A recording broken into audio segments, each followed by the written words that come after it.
Okay, well, it looks like everything's running.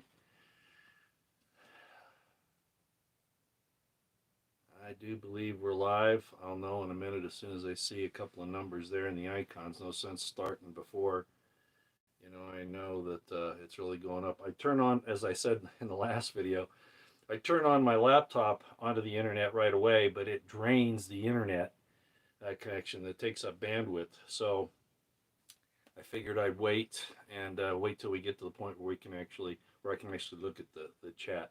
All right, it looks like we got some people coming in there. Good evening. I'm glad to hear that we're 5 by 5. Yeah, here's the promised part 2 of what I did on the fortress last week. And I think you're going to find this very interesting. Now, as you remember, I put this board up, uh, I don't know, a couple days ago and told you that I was going to do this. And for those who wanted to study on their own and to prepare for this, especially when we get to the chat, the question and answer, you'll have already looked at some of this and understand where we're going. Okay. All right.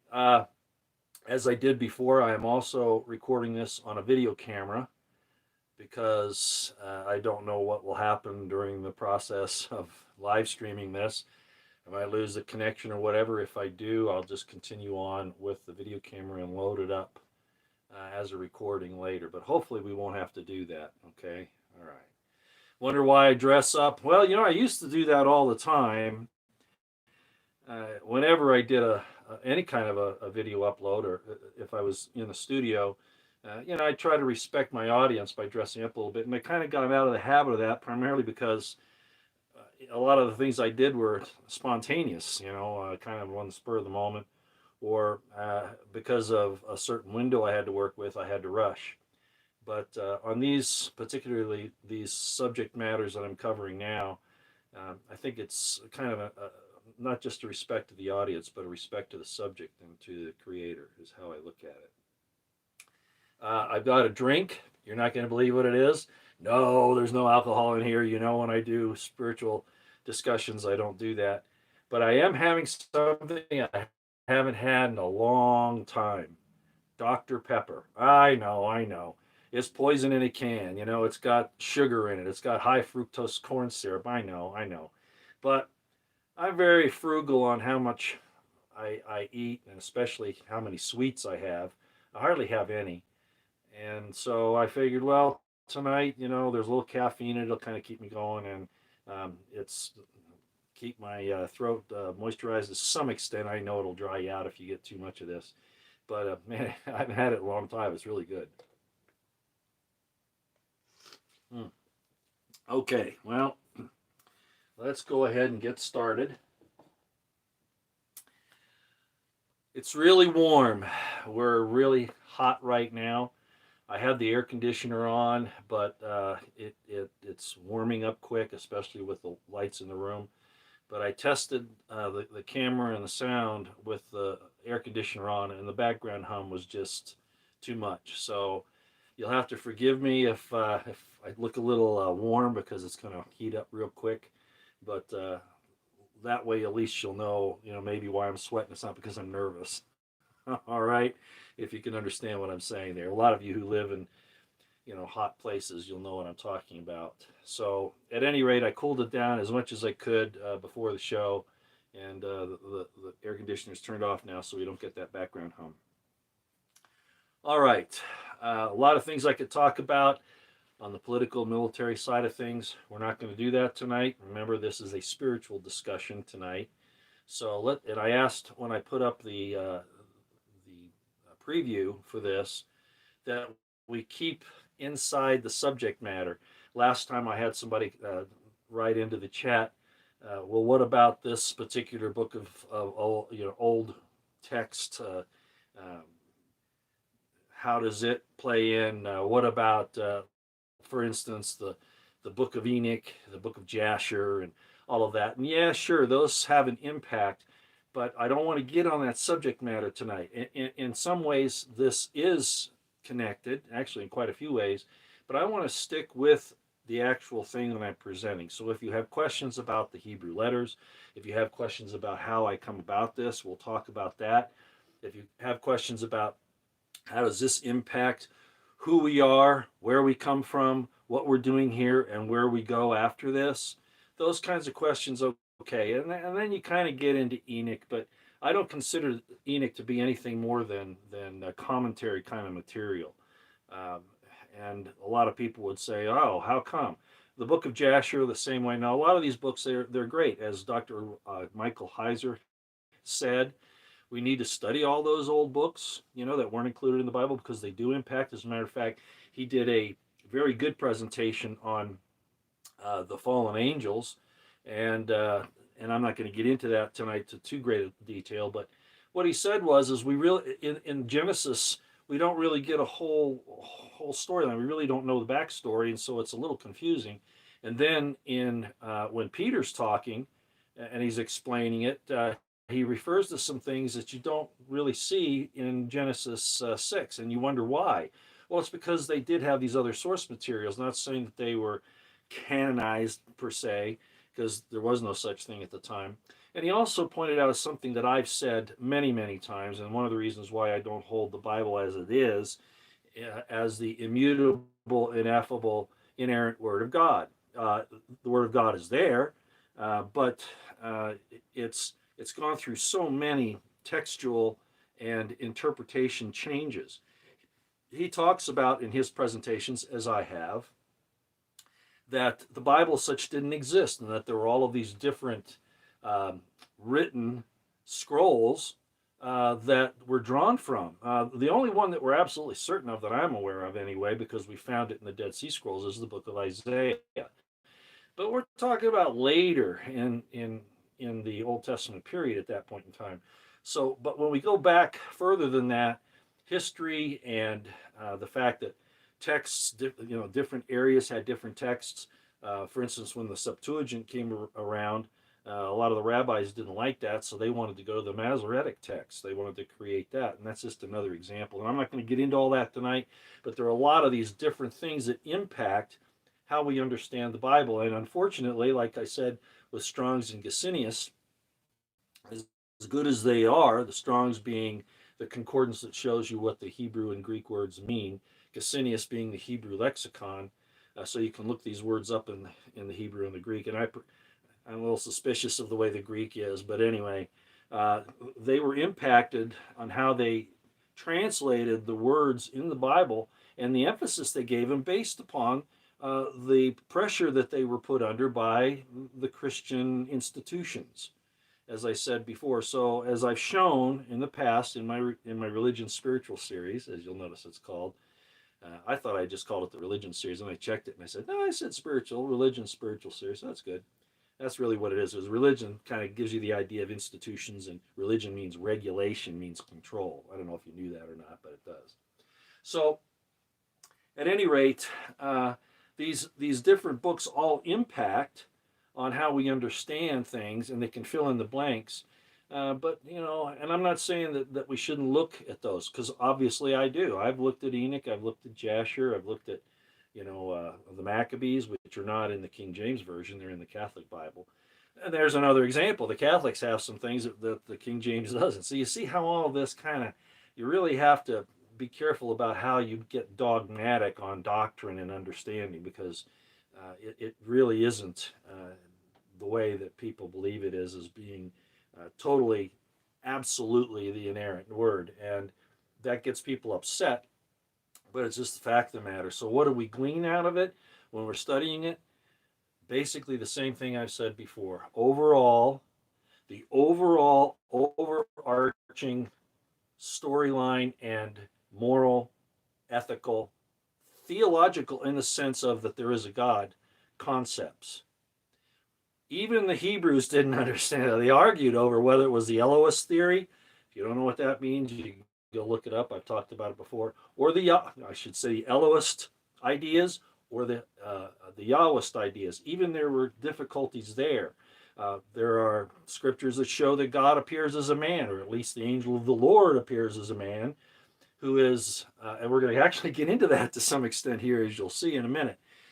But all of these things impact us, and unfortunately, the dogmatic people, those who preach for doctrines, the commandments of men, because they want to expand the control of the scripture, because it's so, like Jesus, is recorded as saying that the scribes and Pharisees did exactly that. They preached for doctrines and commandments of men, and they set up stakes beyond Torah to try to control the people. And Jesus found that disgusting, and he would today, just as I do. Okay, you go too far with your demands, with your doctrine, with your dogma, and sometimes, as we saw during the Inquisition and even in present day situations that I was a victim of, I hate to use that word, but that's kind of what it was, people demanding that you follow their dogma. There's danger in that. That's satanic in the end. To do that is actually satanic in its orientation. Okay, enough of all of that. The foundation of what we are talking about today is, again, who we are, what we're doing here, where we came from, and where we're going. And more importantly, how we can find that out by looking at the Hebrew language. Not just the way it's translated in any number of translations you want to pick, the King James Version, the New Jerusalem Bible, well, any of them. I mean, there are literally dozens, so there's no sense in me going down through the list. But the point is, what do we want to look at? And I'm encouraging you to step out of those translations that somebody else did for you. You can use them as a guide, but to go the next step further and to get, as I've shown you before, a Hebrew, Greek, English interlinear Bible. Look at the original Hebrew words. Go ahead and use Strong's and Gesenius to kind of set the stage so that you can investigate further. But then get into these things that I show you about what the letters mean. And we're going to even get into a little bit of the gematria today. Remember, I talked about notarchon, which is, for instance, in this letter right here, that's a chet, that's a number 8. And what it means basically is a fence or a barrier. Okay, we're going to talk about that in a minute. So there's an intrinsic meaning to the letter. Okay, that's notarchon. Gematria is the number. For instance, chet is the number 8. And you can take that into consideration when you're studying the scriptures. And some people will say, well, this is Hebrew mysticism. I think I've proven over all the discussions that I've given that this is really how you interpret the Bible. This is really how you do it and get it closer to what God would like you to find out about. Otherwise, you're just taking somebody else's word for it. The other two things that I've talked about are thashrak and tamura, and those, as I've said, are very similar to algebra and substitution, and we're going to talk about. That's why I called this algebra up here. You're going to see how that works. Okay, so thashrak and tamura are about moving the letters around in different places or substituting other letters under.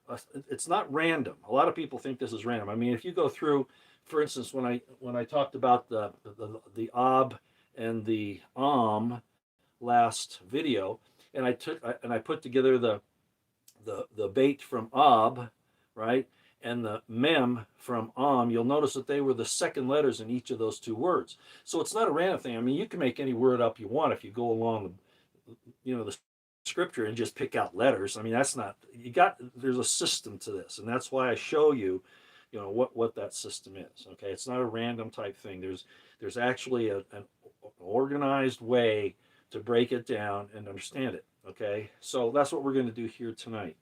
All right, so in the fortress, the first one, I showed you that the fortress is in the word of the name of God, the one that you know as Yahweh or Jehovah. Again, don't start coming on to me about there's no J in Hebrew. Of course I know that, but that's how a lot of people say it. So let's just calm down and let's just stay, again, with the subject matter, okay? Let's not swallow a gnat and follow a camel. Follow a camel. That's the wrong way to say it. But anyway, you know what I'm talking about. Strain at a gnat and swallow a camel. You can get wrapped up in a lot of things that really are kind of unnecessary. And in that, I said that the fortress, of course, is God. God is our fortress. He is our protection, absolutely. But He puts things in this world, and one in particular, to nurture us along and to protect us as we grow. And that, as I pointed out last time, is the family. Mom, or dad, mom, son, daughter. Okay, and of course that expands out, especially in the word for Jehovah. It expands out in a lot of other things, but it all has to do with these ties of family relationships. And I told you that this name that he has, which is right here, and we're going to go at how he came out or how that came about, that name, uh, that it's a system. It identifies what he does. That's really the point of the name, is what he does. He shows himself. His name is what he does. You know that a lot of times, it's not always 100%, but people got their surnames from their trade. The Smiths were silversmiths, right? The Woods worked in wood. The Potters, believe it or not, it wasn't pottery. That's Viking actually. It's actually Norman Viking, but and so it doesn't mean make pottery, but you see the idea. You know, it's what they did, or in some cases, especially like in a royal situation, it might be something like Arthur, of a son of um, whatever his father's name was, I forget right now. And then those became the surnames. Okay, so it's about what you are and what you do. Well, it's no different for God. His name is what he does, and we do in a much lesser, uh, perfect fashion. At least we're supposed to. There's some things like Rachel Levine. If you don't know who Rachel Levine, that was, I won't go into any detail on that, but at any rate, uh, what I can get sidetracked so easily. What God does is what you see in the natural order. Well, what about those beasts that are killing each other and eating each other? Yeah, this is a mortal sphere, and so there are some things that happen that are here for a number of reasons, which would take us. I mean, doing the biology of it would take way too long. But we are really what this place is for, and of course the social structures now are trying to say, and they've been saying it for a long time. Oh, we're nothing but descended from monkeys. You know, we're just animals. We don't mean anything. We're just a blip on the screen, and we're here today, gone tomorrow, and we are nothing at all. No, no, quite the opposite. This place was put here for us, and it's our school, and we actually are supposed to take righteous dominion over it. Unfortunately, there are evil ones here that interfere with that and then call you things like the Darwinism idea of coming from apes and things like that, which now they know that's not the case anyway. We're closer to pigs than we are to apes. Don't read into that. Okay. So the idea was the fortress is God, but in his system, it's the family, and that's why it's been so important. Now, there are different ways to have families. We saw it with the patriarchs of the Old Testament, for instance. I'm not going to get into it any deeper than that, but it wasn't always monogamy, one on one, as far as the man and the women are concerned. I know about that. But those things were not just allowed, they were sanctified. And I'm not going to get into that too much tonight either, because it's still in the natural order. What Rachel Levine is doing is not in the natural order. Okay?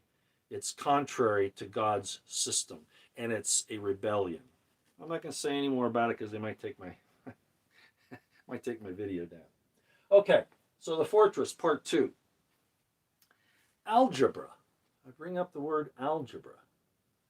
Well, back about a year, two, no, it's longer than that. It was about 3 years ago, 4 years ago. I did a video where I showed, because this happens in the Hebrew scriptures. If you look at the Hebrew, and people just skip over it. They really don't understand that there's significant messages being said there. And probably the easiest one for you to look at is go to, and this is it right here, an example, Ezra 1:1. And I brought this up, like I said, about 4 or 5 years ago. Ezra 1:1. It's talking about Cyrus, king of Persia. And within the same verse, the only place in the entire Old Testament, the only place where this happens is one time in Ezra. And normally throughout the rest of the entire Bible, including Ezra, Koresh is spelled Kaf, Vav, Resh, Shin, 4 letters. But just a couple of lines down, Ezra changes it. And he changes the spelling to Kaf, Resh, Shin. He takes out the Vav. Now, Ezra was a scribe. Did he make a mistake? Why didn't he fix it later? Because it was a prophetic flag. And I'm not going to get in here what that prophetic flag was, but it was to get the reader who understands Hebrew to stop and say, wait a minute, what's he trying to say here? And if you read it in the context, you can actually project this thing about the king of Persia, Cyrus, Koresh, this particular thing happening again at some point in the future, something similar to it. Okay, I'm just going to leave it at that. But there's an example. You can look it up for yourself if you have a Hebrew English interlinear Bible. You can look up Ezra 1:1, and in those first 2 verses, you can see that he changes the spelling. And the other scribes that copied this didn't change it either. They left it. That happens more often in the Old Testament in particular, whether it's the minor prophets, the major prophets, or in the Pentateuch, as you would know, or Torah. It happens more often than you think. And also letters will be interchanged in place. This is what I'm talking about with Tamura and Thashrak, okay? And it has a lot to do with algebra. Now, just so you know, in this situation here, Koresh is spelled with a Vav, breaks down, it's a 526, breaks down to 13, which of course reduces to 4. Yeah, we're into gematria now, okay? Yeah, which is something I mentioned, but I didn't get into it too much in the past. And there's reasons for that, but we're going to touch on it a little bit tonight. Or you could do the Koresh without the Vav, and it breaks down to 520, which breaks down to 7. Now, what's the difference here? Here's where it gets important. 4. What's 4? It's a door. Dalet. It's a door.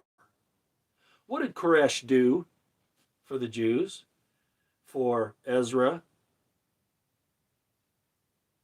and all those people that left Babylon? He opened a door for them to go back to Jerusalem to build the temple.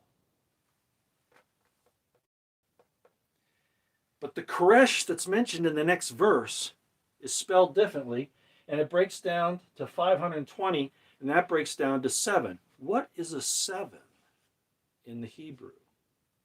It's a zayin. It's a sword. It's a weapon.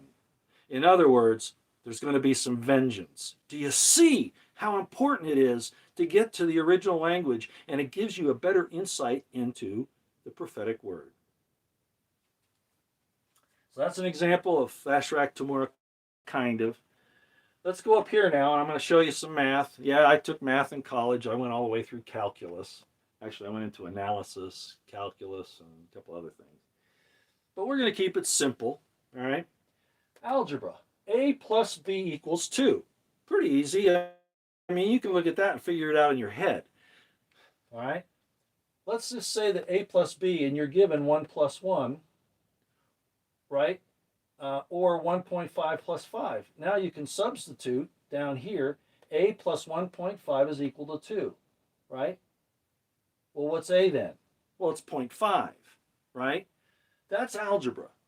It's substitution. It's using the algebraic principles to discover what an unknown is as far as a variable, A. Now, this could be anything. I mean, it could be, well, like I said, 1.1, 1.5 plus 5. You see from the substitution. Do all of you understand that much about algebra, the concept of substitution? Okay? It doesn't change the meaning. It changes what it means. In other words, the end result is the same, but you get a different picture. A plus B is equal to 2. All right. Well, how about A plus B is equal to 1 plus 1? Now you're getting down to some detail. Or 1.5 plus 0.5. Gematria works the same way along with Tamura and Thashrak. Okay, now we're going to move into some of the meat here to go along with the fortress that we did in the fortress part 1. I told you that this is the tetragrammaton. It's Yod, He, Vav, He. It's what he does. It identifies not just his name, but it identifies what that name represents as far as his his activity. And you see it in your own family. It's replicated in your own family. Imperfectly sometimes, sometimes very well. But the concept is progeny. The concept is that fortress of the man and the woman together, which is why it's always being attacked, especially in the West right now. And then the fruit of that being the children. It's not the marriage, that man-woman relationship. The number one reason, unfortunately, Christians, is not procreation. It's the companionship that exists prior to the children coming and exists after the children have gone. And some people misunderstood what I said a while back when I pointed out that some people say, "Are you supposed to have sex when you can't have children anymore? You know, when you're in your old age?" Actually, I think the way I worded it was, some people say you can't have sex after your children are grown and you can't have any more children. And I said no, meaning no, that's not true. In other words, a double negative. You can't have sex after you can't have children anymore. And I said no, you can have. That's the purpose. That was the fortress that started the whole thing. That binding is very similar, especially during the marital embrace. What happens during that marital embrace is, and I talked about this a long time ago, is very similar to the ecstasy that is felt when you commune directly with God. And that's why he's given that feeling between husbands and wives, between men and women. I'm going to put it that way for right now. Okay? Because that is, we don't know how, what, when a dog, when a male dog jumps on a female dog, what are they feeling? Probably some type of a surge of feelings, probably, but it doesn't really bring on any kind of a bonding thing. In humans, we, like dolphins, and some people are going to get upset that I'm saying that. In humans, we have sex because we enjoy it with our partner. As far as I know, the only other animal in the entire world that has sex only for that reason other than human beings are dolphins. Some of the most intelligent creatures on the earth. Now, does that mean that we should be promiscuous and just go out and, be with anybody? Well, no. There are responsibilities, and I've talked about that. And it needs to be inside this order here. Not saying that if you go out and you have, maybe I shouldn't even go here. The way it worked before, and I talked about this before with Leah, for instance, I explained that the scripture says that Leah had weak eyes, and she was substituted for Rachel to Jacob, who found out that he had been cheated and given Leah instead of Rachel, and was upset about it. Well, the reason was because she wasn't a virgin. That's what the weak eyes means as a euphemism or idiom in Hebrew. It didn't mean she was cross-eyed or had a weak eye. It meant that, she had had this thing happen. How? I don't know. I don't know if it was rape. I don't know what. It could have just been a simple, juvenile thing, which, by the way, is not condemned. It's you're supposed to guide the children through when they do something like that. It's not a sin. It's to guide them and to make sure that they bind that together. But that's another story. I don't want to get too much going down that trail. But the point is that this is the fortress. This is here you want to protect your children. The man wants to protect his wife. The wife wants to help her husband, be a helpmeet, bear his children. The man is supposed to provide for the family as best he can. Sometimes he doesn't do it very well. It depends on the circumstances. A lot of us are beaten down right now, right?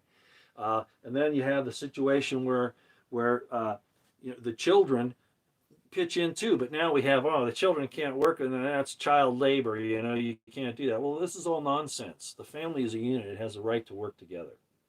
They protect each other. The husband will protect the wife and the children. And the wife and the children are there. You see, the interaction, that's what all that's about. That's your fortress. However you want to put it together. My family is a little different than most everybody else's. It didn't make it bad. I just hope that it's sanctified one day.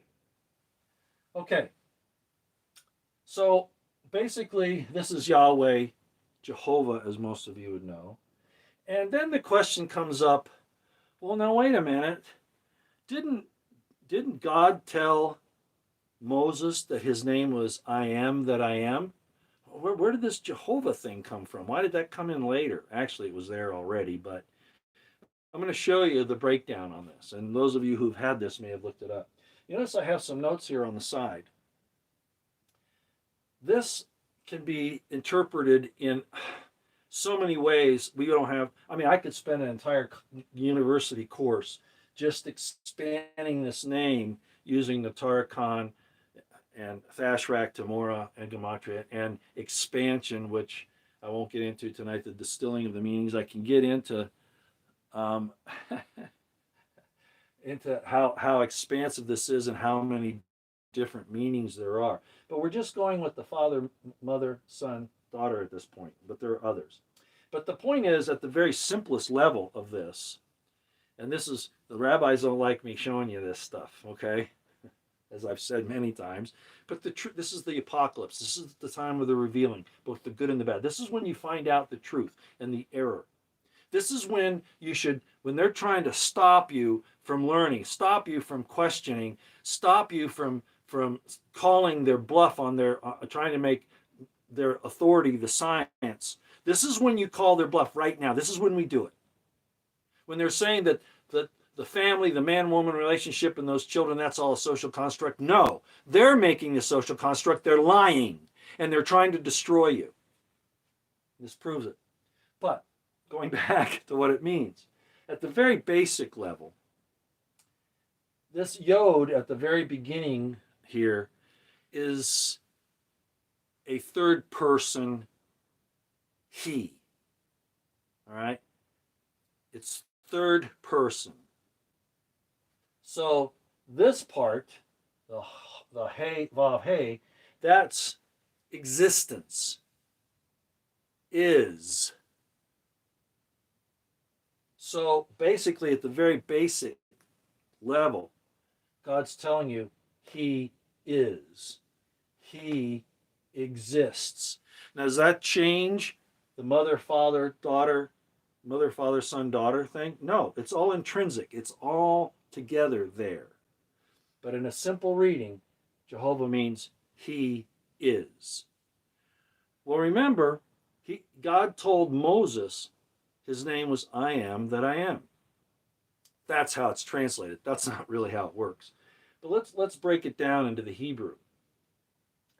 It's Ahaya, Asher, Ahaya.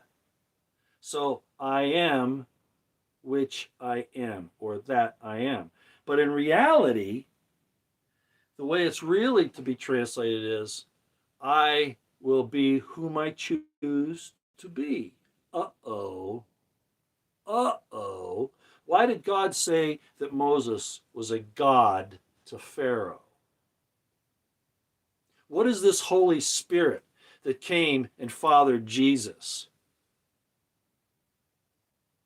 I will be whom I choose to be. The Aleph is first person. I am. I am. He is. Do you see what's happening here?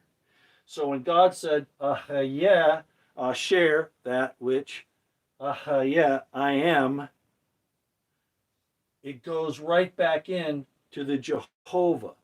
But we can't say, well, I guess you can. I can say, I am real, right? But saying, when you say, I am said, it's a little, you see, it kind of doesn't quite go, right? Because it's first person. You know, it's like, I'm telling you something, so I can say it however I want. But if I want to say he said it, I got to go to third person, and that's what happens here. So when we talk about God, see how this name of his works? When we talk about him, he instructs us to say he is. But when he talks about himself, he says, I am. Do you see that? The aleph and the yod can interchange. You might say, well, how come there's a vav here and a yod here? The same reason that the yod and the aleph can interchange. It has to do with the numbers game. Let's look at this a little deeper. Remember I said that this is his system, the fortress. God is the fortress, but he's placed a system here.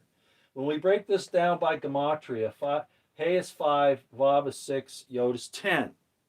When we break that down, it's 26. A lot of people will say, hey, that goes along with some other things. Yes, it does. Well, that breaks down to 8, and I've already shown you that the 8 is the chet. Another proof that this is the fortress, this system of father, mother, son, daughter. God is the fortress, but his system that he has placed us in here is him manifested in the physical. It reduces to 8, which is the chet, which is what? A barrier, a fence, or, if you will, a fortress to keep things from coming in and hurting the family. Do you see that? Let's go to the I am. Aleph, Hey, Yod, Hey. The gematria here is 5, 10, 5, 1, which is 21, which reduces to 3. Now, this isn't a 2 here that you see. It's my rather poor rendition of a gimel. That's the third letter in the Hebrew alphabet. Why is it a gimel? What does gimel mean? Does anybody know? I'll just say. Gimel means travel. It means journey. It means I'm going from this place to this place. It's like a camel. That's really what it is. It's a camel. You're traveling. You're moving. What did I just say God said about this? I will be whom I choose to be. In other words, his spirit, whether it's the angel of the Lord speaking to the Israelites, or whether it's Isaiah, whether it's Moses, or even somebody today that God says, you're my spokesman, I will be in you. Derek Brose comes very close to this. Problem is, you got to be careful. If you say you've got that inside, a lot of people other than Derek say this too. It's that they have Christ in them, that Christ is inside, that God is in them. The thing is, that doesn't make you God. You're only given a stewardship of a certain area, but he will work through men. I will be whom I will be. So the gimel means his spirit goes to different places. I will be who I choose to be. I'll be Adam today. Some people say, what? Yeah, he was called the Son of God. I'll be Adam today. I'll be Melchizedek tomorrow. I'll be Noah. I'll be Moses. Well, who is that today? By their fruits, you will know them. The rabbis have said, and I know even Michael Heiser said, don't rely on the rabbis for your interpretation of Scripture, and he's right about that. I mean, they've got an agenda, but still you have to take their understanding of the history into consideration. I know all about, we can get into this place over here, and where they're fighting now and all that stuff there. Yeah, I'm aware of all the background. I'm aware of the Ashkenazi and the Sephardic and, et cetera, et cetera, et cetera. Okay, that's not the issue. Some of these traditions are still down, and we can still find out the truth, even though there's some subterfuge going on. Like in the Talmud, there's a lot of crazy stuff in there. Some good things, some stories and commentary, but some crazy stuff too. But the point is, you look for the fruit. Even Jesus said that, by their fruit you shall know them.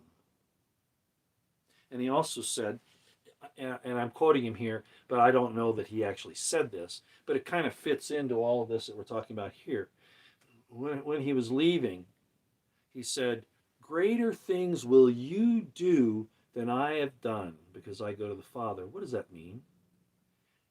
When the Holy Spirit comes upon you, and you've got to be careful, even if this happens, so even if God comes to you and says, yeah, okay, you're going to be my spokesman, I'm going to speak through you, you can still fail because this is your test, not God's. If you screw up, he'll just find somebody else. So you can't walk around with a big head like Moses did. He says, he knew he was speaking for God. So, they get the rock there and everybody's complaining about how thirsty they are. And he says, what do we need to do? Bring water for you? Okay, here. And he taps the rock 3 times and water comes out. And God punished him for it and said, you don't do that. You speak for me, but you don't say that it's you doing it. You give me my honor because these people have to understand that I'm with them and that you're just my representative. I give you this authority, be you Moses, Jesus, like I said, Adam, Noah, and some people say, no, Jesus was God. What am I telling you here? What am I telling you here? What am I showing you here? Greater things will you do than I have done because I go to the Father. What does that mean? What does it mean that you'll be a joint heir with Christ? What does it mean that you'll inherit all that Christ has? What does it mean that the Holy Spirit speaks through holy men as they were moved upon by that Holy Spirit and they write down Holy Scripture? What am I telling you? What are you supposed to be here? You're supposed to be God's, your Father's representative here. And he says it right in his name. So the Gimel, again, God will choose a man to stand in his place. It's always going to be done where you can see it. It's not some pie in the sky ethereal thing happening out here, out of your vision. And it's not just some emotion or some feeling. It's going to be a concrete manifestation in this place because that's how God works. He's not going to play magician with you. Look here, I'm doing this, but I'm really doing this over here. That's not how he works. That's how the evil one works. And you see it every day in this horrible place right here and what they're doing to the world. All right. Getting back to the subject matter. So now we know why I said, because Aleph is father, right? I told you that before. The Yod is another form of that. It's the seed of the Father. It's the hand of the Father. It's the Son. That's why this one is father, mother, because it's Aleph, Hey, Yod, Hey. There's the son right there. Father, mother, son, daughter. But this is where he's grown up. Yeah, that sounds corny, but that's all that is. The Vav is a fix. It's a nail. Uh-oh. It's a nail. And you know that. I talked about it before. So the son is a nail. He fixes the family together. Just a little one here, but he has a potential to be here. Do you see that? It's all there. The Father becomes the Son, and the Son becomes the Father. There was never a son where there wasn't a father. There was never a father where there wasn't a son. And we can expand it and say mother too. There was never a son where there wasn't a mother and a father. And when these men try to make it other than that, they're playing with the same things that destroyed the earth the last time. Okay, let's go a little deeper. Okay, so the Aleph means the Father. And that's why I said that this is the Father here in this Yod. And why can I say that? Here we are in Gematria again. The Yod, right here, all right, is the number 10, Gematria-wise. Well, 10 in Gematria reduces to 1. You see where I'm going here? Aleph is already 1. Nothing can reduce God. God isn't reducible. God isn't factorable. Oh, you could say, well, this is 0.5 plus 0.5. But you get the point, right? Aleph is 1. It stays a 1. So if the Yod reduces to 1 and the Aleph is a 1, then they can be substituted for each other. And that's exactly what happened here.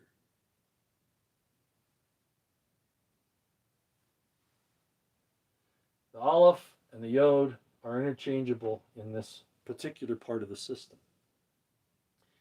He, yod, he exists is the third person, as I've already said. That's how we refer to him. But it's still the family fortress system. Aleph is I, first person. I exist. I will be whom I will be. Achayeh, asher, achayeh. He's in that. And it means something. So, I wanted to take you a little further down through this understanding tonight so that you'd have a chance to understand why I could say it was the Father here. Father, mother, son, daughter. Because it comes from the achayeh, which is I am. The Father exists. It's his system. And there are people in the world right now that are trying to destroy it. It's very interesting, and I'm not sure of all the implications politically and who's playing games or what. But where are the Christian nations today, the truly Christian nations? Where are they? Not in the West, ladies and gentlemen. We worship Molech and Baphomet, and the flag is going everywhere, even over, taking precedence over the flag of the individual sovereign countries. Why? The devil will go down amongst you. Right?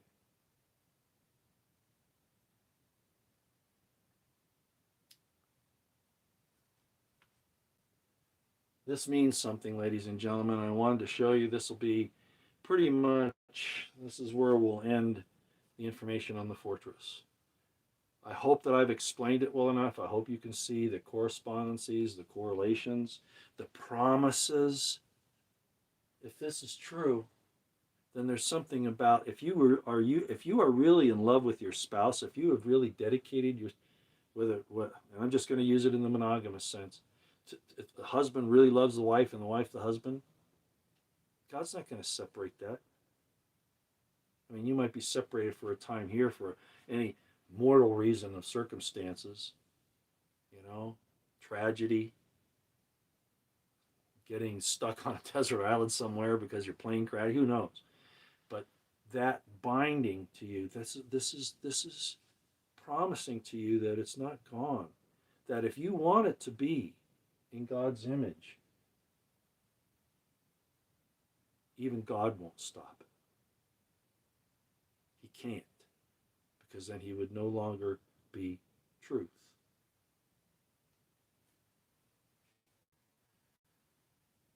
Let me back up. Somebody said, Roy, you keep blocking the board last time. So let me back up, take a screenshot of this.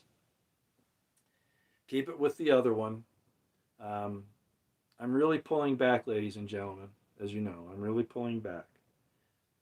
Kind of wanted to dress up this time because this is the penultimate reason for our existence and who we are, where we came from. We didn't just appear here. We're not just some little orb floating around in the sky, some little thing out there, some ethereal thing with particularly some sexless ethereal thing. No.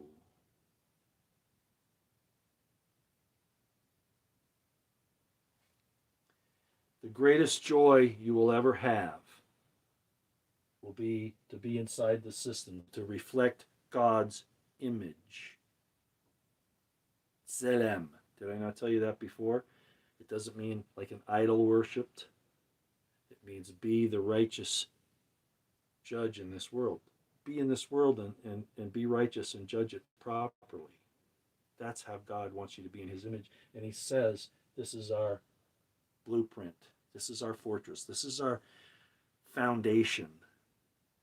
Don't let anybody ever tell you otherwise. You're not always going to succeed. Hey, you all know my history, right? I mean, well, and there were things that happened during that time that I'm not saying that I wasn't at fault in some things, but most of the girls didn't stay around. Most of the women didn't stay around, right? Why? Was it because they were unhappy with the system? I'm not going to get into that tonight. Well, we had a lot of persecution going on. That's hard for women. It's hard for the kids. Um, and there were other forces at work. And I'm not going to get into that, but the grass is greener on the other side type of thing. And I understand. There's really no hard feelings. There was on my part for a while on one issue, but people can only do so much. All right. But I've also told you that because of all of that, Carol came along, and Carol was the diamond. She was the ruby. She was everything the proverbial Proverbs woman was. And I didn't even bring that about. My third wife, Mary, was the one that caused that to happen, and that's where I remained, and I stayed in monogamy after that because I got to the point where I had my family, and you've seen those pictures, right? I've done that all in the past. I'm not going to do it here again. But those things can be sanctified, but you have to be careful. You can't do it just because you want to have, and I'm talking about any kind of relationship between men and women. You don't want to do it just for fun, because then you're taking advantage of somebody, especially these feelings of the heart. They're very, very sensitive. They can be torn up. They can destroy you. So you got to take them seriously. I did. Other situations occurred that were out of my control to some extent, and because of that, a lot of bad things happened. Number one, or like I said in the case of Carol, because that really was outside my control, God brought her. And if there's ever going to be another woman in my life, it'll be not by my effort, but outside of anything that I'm really doing. I mean, I might just be there, but it's not going to be like I'm, actually doing something. All right. I hope you all understand that. I will go to the chat now. It'll take me just a minute to bring it up. And again, I might lose you. And if I do, well, that's kind of what happens when I load down the bandwidth. But we're going to see if I can do this, and I will take questions. I hope I got through that without too much difficulty for you, that you understand basically what I've said in these last two videos, and then you can apply all of that to everything I said in the religion spiritual series, and even to some extent on the Eisenman series. You can even do it there. And I've mentioned these things off and on throughout different videos over the years. Well, DPP, who said that? Caplington. Does anybody know what DPPP is? Instead of saying the FU, because I don't like to denigrate the man-woman intimate relationship. Um, I came up with that acronym, which I'm going to say it here, okay? Even though this is a spiritual discussion, I'm going to say this here. Since that wonderful person brought it, let's see, what's his name? Captain Glom. Captain Glom.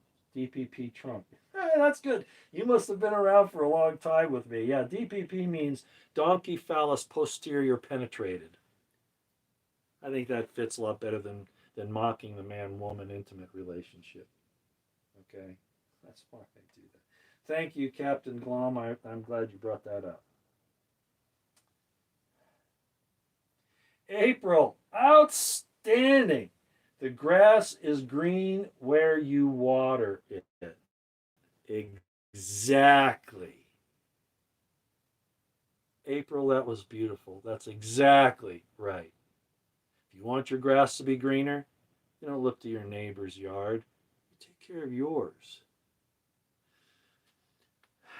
There's a guy, I'm going to about him right now. He's been around for a while. I just ran into him a few months ago. His name is George Bruno. He calls himself the Sultan of Silver. And basically, what he is a life coach. And you can find him on YouTube. I probably shouldn't even mention him, but he's kind of different. He is he's a Christian. I think he's Catholic. I'm not certain about that, but I think he is. And he and I would probably have some points of disagreement. But he talks about how to get through these relationships, and especially when you're having problems, okay, and what to do when bad things happen. And one of the things he talks about is this this thing that women in particular, men are usually blamed for it, but the statistics show that women are usually the ones that run away.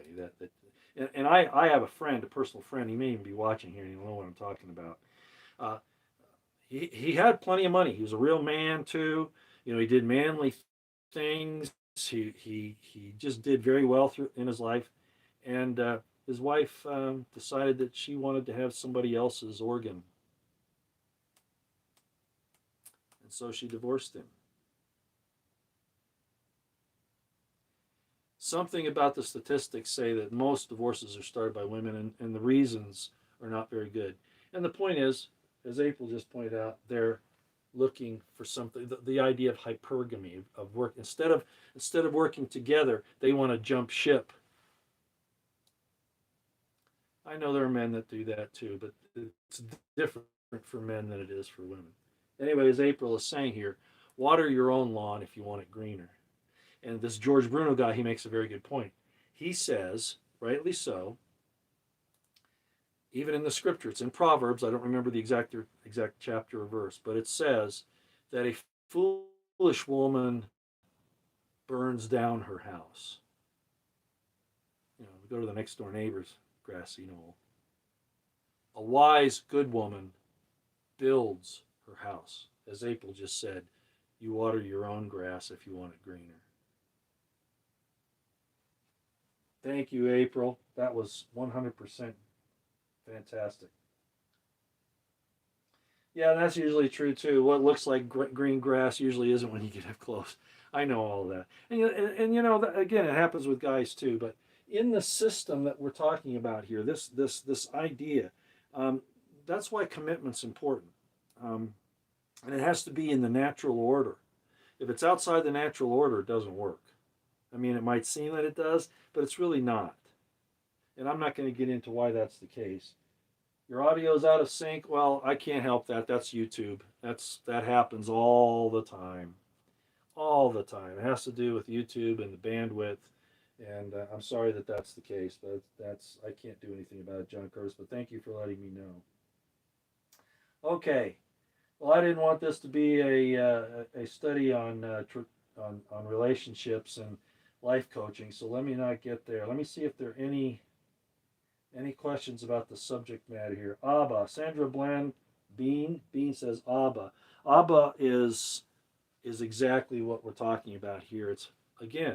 It's Father and the mirror image of that Father, Abba. Yeah. Okay, it's kind of like a double amplitude. Why do we always have to screw up, Sandra? Because that's what we're here for. We're here to make the mistakes here, because here judgment is postponed. We have to learn our lessons here so that we don't make mistakes there where judgment is immediate. God doesn't give you, and I know I'm talking about the Jewish scriptures. Well, not the Jewish scriptures, the Hebrew scriptures. I know I am. But this thread goes throughout everything. When the commandment says don't kill, it means, and I've talked about that before. It's actually taught about not killing an innocent person. You can kill somebody, but you better not be killing an innocent person. All right? Well, that's an eternal law. You can't even do that elsewhere. This is mortality, but there are other places that we have a physical type existence where we're not subject to the same things that we are here. But judgment is immediate. No adultery. Lo, that means no. Adultery. No adultery.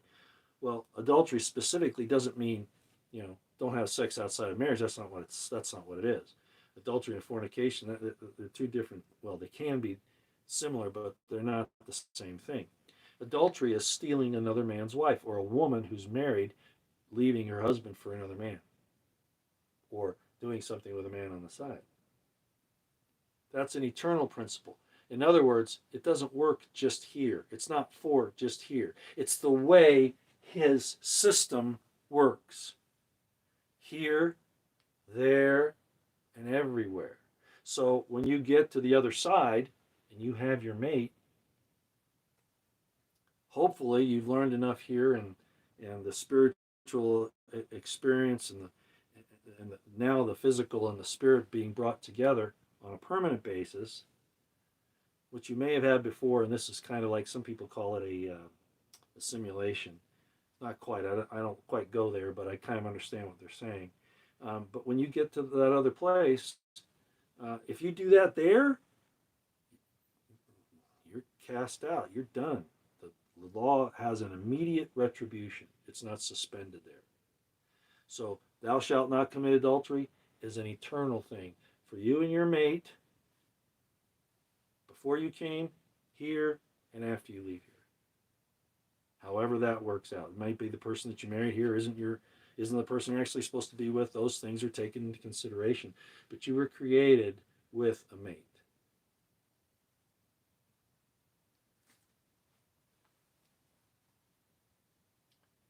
Okay, let me see if there's anything else here.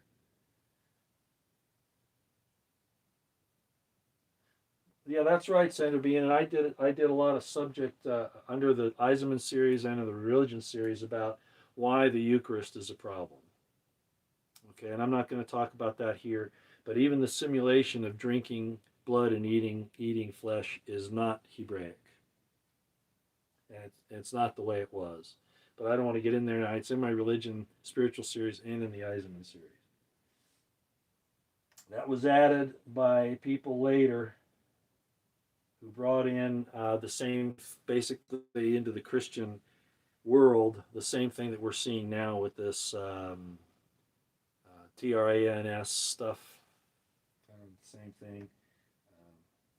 It's Moloch and Baphomet worship.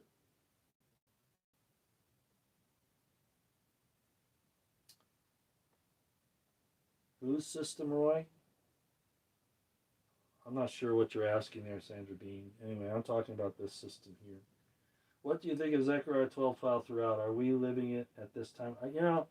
Um, Michael Heiser said something very good, and I kind of go along with him here.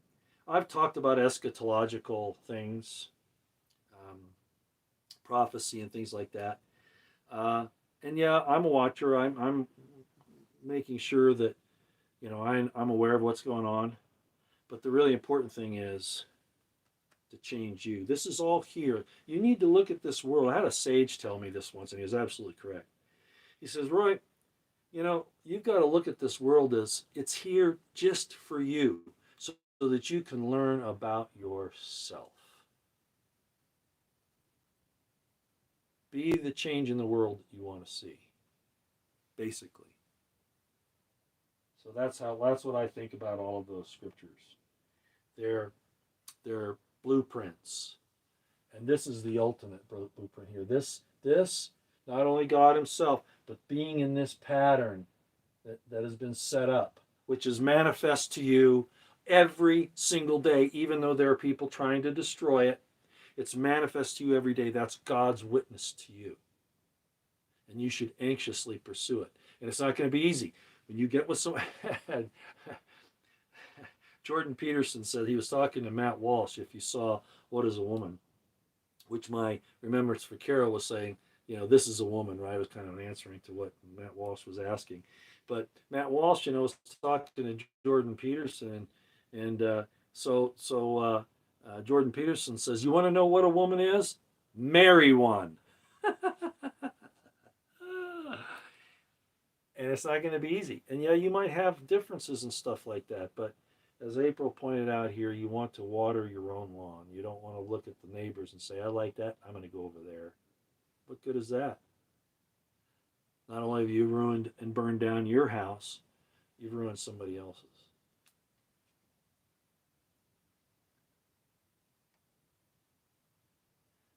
Yeah, Sandra Bean has been having some good questions. I'm just not sure I know what she's asking. She says, whose system? I read it. She says, I'm not sure what she's talking about. I'm sorry. That's one thing bad about coming onto the chat later and not having moderators and go through here and kind of watch and pick out the important things. Okay, Roy. Sadly, I never married, but raised my nephew. But see that's still the system here, Luke. And marrying is important. And right now there are a lot of incels, you know, um, involuntary celibates, because of the way this whole system has been working. You know, families, the way it used to work and the way it's supposed to work is, you know, if I have a daughter, my wife and I should be looking for a husband for her and trying to choose a good family. That's how it used to work. I'm not saying arranged marriages, because Rebecca, for instance, the lady who became the husband of Isaac, remember Abraham sent a servant out and told the servant, if you do something other than what I'm telling you to do, I'm going to cut off your nuts. That's essentially what he said. You don't understand the Hebrew idioms, but that's exactly what he's telling the guy. And so the servant went out to find a wife. She still was able to choose whether she wanted to do it or not. It was arranged in that respect, but she still had the right to say no. I don't want to do that. But once the commitment is made, you need to stick with it. Unless, I mean, for instance, and I've talked about this before, if you marry somebody, oh, and they're trying to kill you, literally, you know, if they become a maniac and they're trying to kill you, you're not expected to stay in that. So the statement that Jesus talked about divorce, yeah, you don't divorce just because you want to have another person. The grass is green on the other side. That's what he's talking about. Not abuse. If you're being abused, nobody has to put up with that. But what is abuse? Well, now it's, gee, we have irreconcilable differences. Well, what the hell does that mean?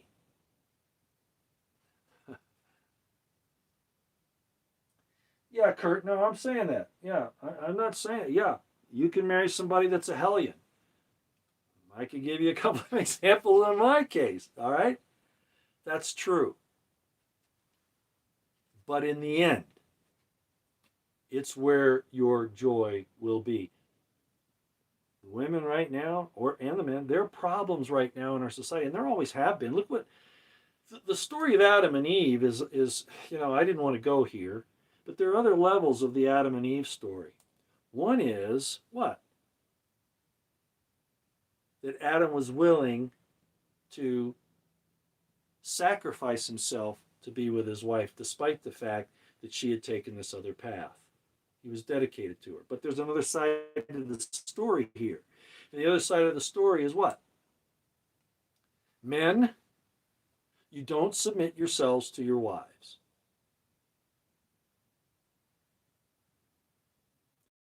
And that translated into the Torah, where you don't marry strange women of other nations who will draw you away from God.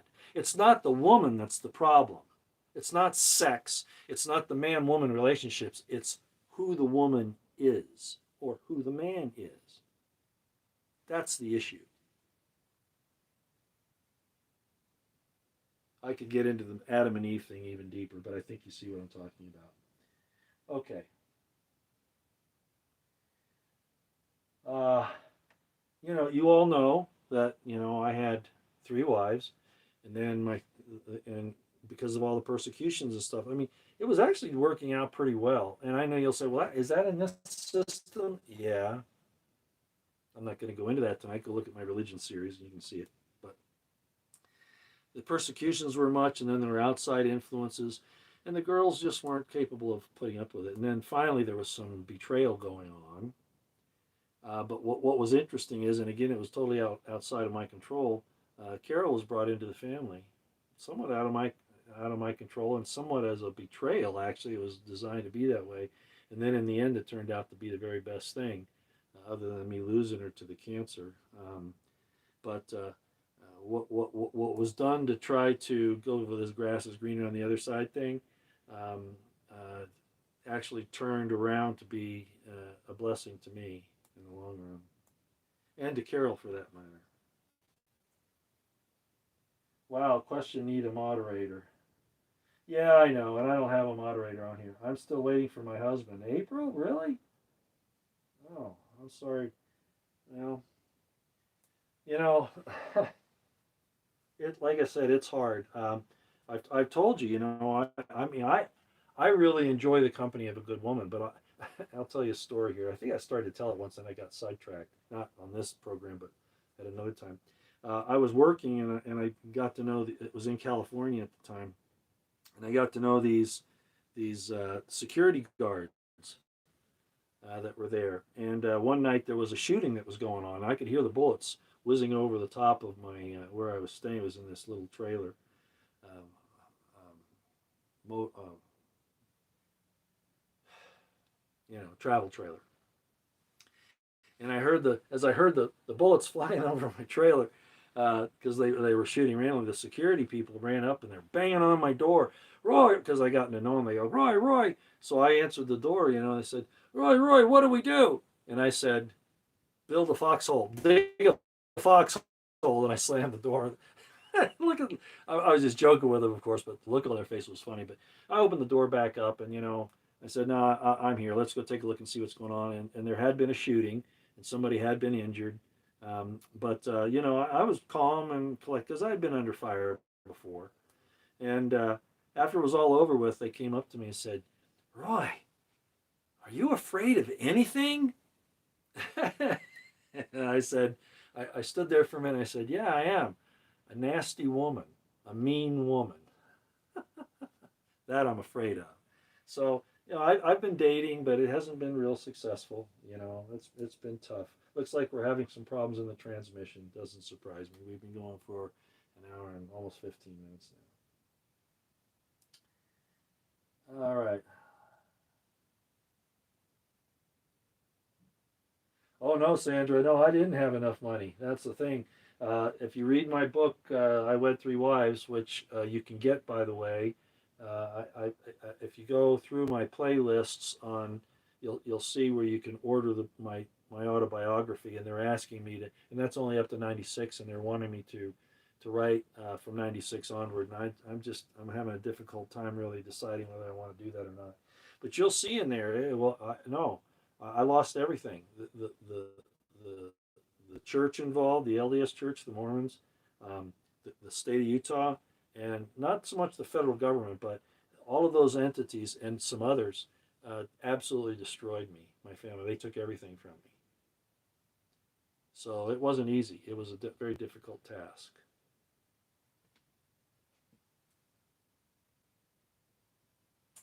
Okay.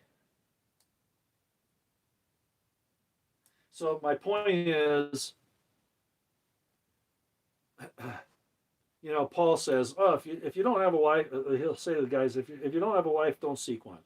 Why, women, if you don't have a husband, don't seek one." Wrong, wrong, wrong. Oh, you're supposed to serve God now. You spend all your time serving God. Uh, uh, what's God's definition of serving Him? Is it being a monk in a monastery? I'm not saying that there aren't people that have to go out there and do their spiritual things alone at some point, but this is the system. This is it. So there's nothing wrong when you're with somebody, and you only you will know in your own heart if you've done everything you can to do the right thing. And if the relationship dissolves for whatever reason, for instance, my friend, he bought his wife's Maseratis. She lived in a $3 million house, I think it was, maybe more than that. They went on trips to China, all around the world. I can't tell you much about it, but she left him for a truck driver. What? That's not quite exactly right, but I don't want to say too much. Sometimes there's just nothing you can do. The devil gets in there just like he did between Adam and Eve. Adam was able to salvage it because he was willing to sacrifice himself to such an extent that Eve was smart enough to see it. And of course, I look at Eve as being something more than just one woman, but that's another side. For Yah's will to serve him. Yeah, I came against their system, Sandra, which is now, and I made this prediction in 1986, as I said, if they were going to do that to me at some point in time, they would end up with this Baphomet Moloch worship, which we're seeing now, and that's very true. Man, this transmission is really nasty. I'm so sorry. I can see it on the screen here. It's really bad. I apologize. Okay, so what I'm saying is, Don't rush into anything.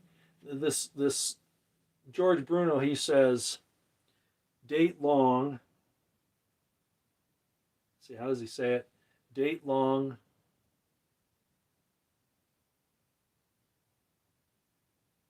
I forget exactly how he puts it, but the idea is test each other out, to some extent.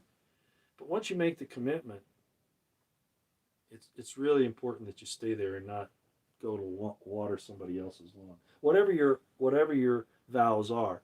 My vows were never on the man's side, as most of you know, was never you'll take her and no other. That wasn't it. I was in the patriarchal system. Again, would I do that now? No. No.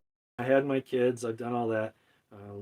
What I'm looking for is this this part of the relationship right here. And I'll put it up here. Okay.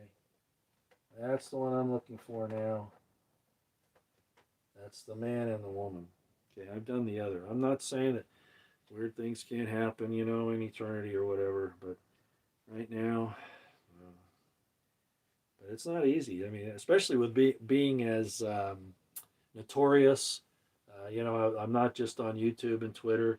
If you go Google my name, you find out all my history. And if people don't really make the effort, women especially, if they don't make the effort to get to know me, what I'm really like, they make a lot of suppositions based upon the twisted information that the IC and that enemies put out. Because what you see here, this is what you get, not the stuff that they try to twist there on. But see, that's true for all of us. I mean, I don't want to get into to the nasty stuff that people do to each other, including their friends, but it gets hard after a while. People are really, really trying to mess other people's lives up. It really does happen. And that's just the serpent in the garden again. That's really the story. There are going to be these attacks on you. Will you withstand? Will your fortress prevail? Or do you have a kink in your armor? Or are you missing a foundation stone and you'll fall? Well, what do you do when you fall? It was in Batman, right? The reason why we fall is so that we can pick ourselves back up again. Just don't you be the one who's doing the nasty stuff to hurt somebody else.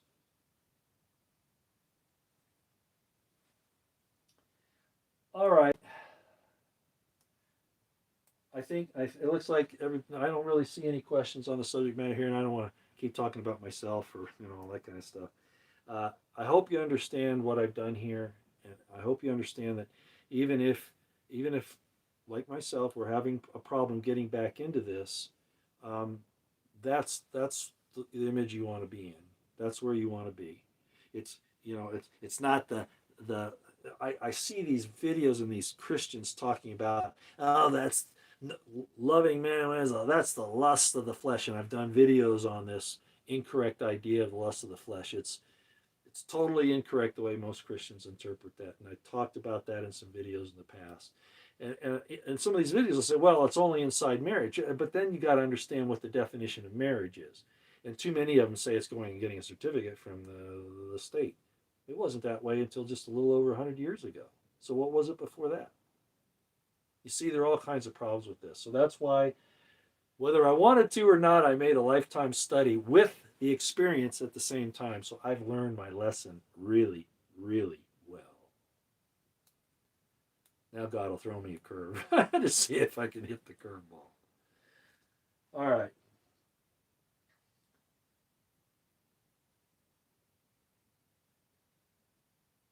Yeah, the ego is a trickster, but the ego is important. You know, a lot of that has been given um, pejorative connotations because of psychology from Sigmund Freud, and not so much from Carl Jung, but similar. But Sigmund Freud did us a lot of damage. If you don't have an ego, you're not an individual. You just have to know how to discipline it. Thanks, Cambria. Okay, that's all we're going to do. It looks like we're not really getting any specific questions about this anymore. Thank you for coming. I hope you have a good 4th of July weekend. We should be celebrating, the Declaration of Independence. Biden quotes the Declaration of Independence and says it's the Constitution. They wanted. I don't like Trump. You all know that. They wanted to get rid of Trump under the 25th Amendment, and then he made that call to Zelensky, about Biden's bribery at Burisma and all that kind of stuff. And they all say that all those things were impeachable. Well, first of all, Trump wasn't out of his mind. He wasn't senile. His call on Joe Biden was a legitimate concern. He was the president of the United States. Was it going after his here we are in politics? Was he going after his rival, his the other presidential candidate? Well, yeah, kind of. But how come it wasn't okay for Trump to do that when there was a real crime involved? But on Biden's part, he can do all of this stuff to Trump, including arrest him on. And I know there are problems with the documents and all those things, but the point is, the issue was that Trump can't investigate a presidential candidate, especially not call up a foreign country and get dirt on him. And yet that's exactly what Hillary Clinton did. That's exactly what Biden did. So you see the problem with this system. You can't do it, but I can do anything to you I want to do because the devil owns me, and I own all that the devil has. That's their system. There is no justice. We're on our own, and I've told you that. Get like-minded people around you. Hopefully, you can find somebody to be with, to share your most intimate times. But then have a small group of people that you can actually trust. InfraGard from the FBI is out there. They're infiltrating everything, even churches now. Remember? That's come out because they consider Christianity to be counter to the God that they worship, which is now being flown, his flag, all over the world. Keep your eyes on the horizon, your ears to the ground, situational awareness on high. Prep, pray, stay out of the way. That doesn't mean you can't defend yourselves. That's absolutely important. And defending yourself may take a very difficult course. But I think we're headed there.